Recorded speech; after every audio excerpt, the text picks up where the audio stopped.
Hi, I'm Bryan. We're here at the RISC OS London Show, which is an exhibition to celebrate both the history of RISC OS computers and also hopefully their future as well.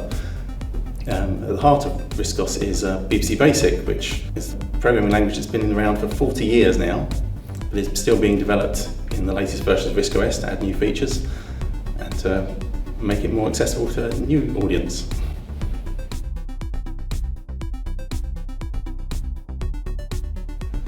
Well, I started programming back in the 80s on a BBC Micro using BBC Basic.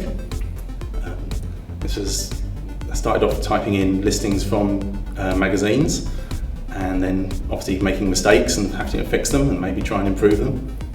BBC Basic was quite a good grounding for then when I learnt programming at school and then at university as well to go on to further programming.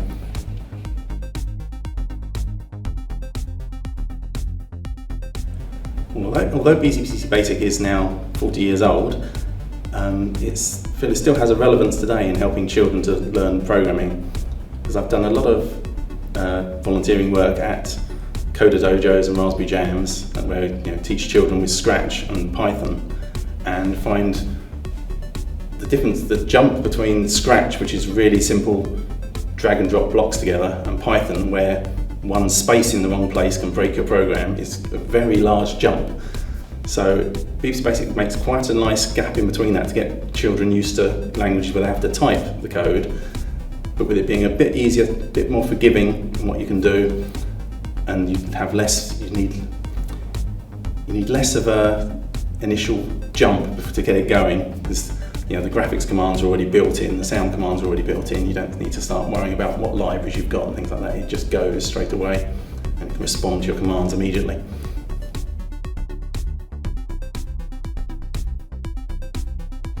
Well, BBC Basic is still very easy to get into these days.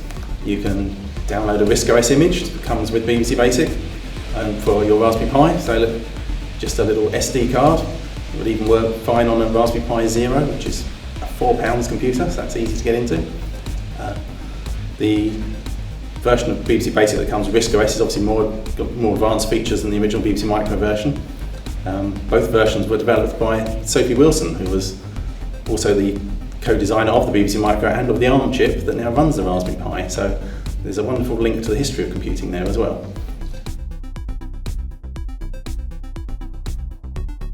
Other than using the RISC OS version of BBC Basic, it's also available for most other platforms as well.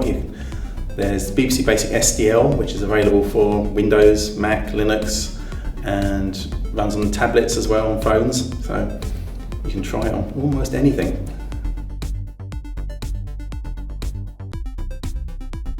I've been working at Educraft events for about 5 years now. It's included many weeks in various places around the country, such as events at the Science Museum in London, the Science and Industry Museum in Manchester, and the Glasgow Science Centre as well. And we've managed to inspire lots of children to try out some programming for the first time.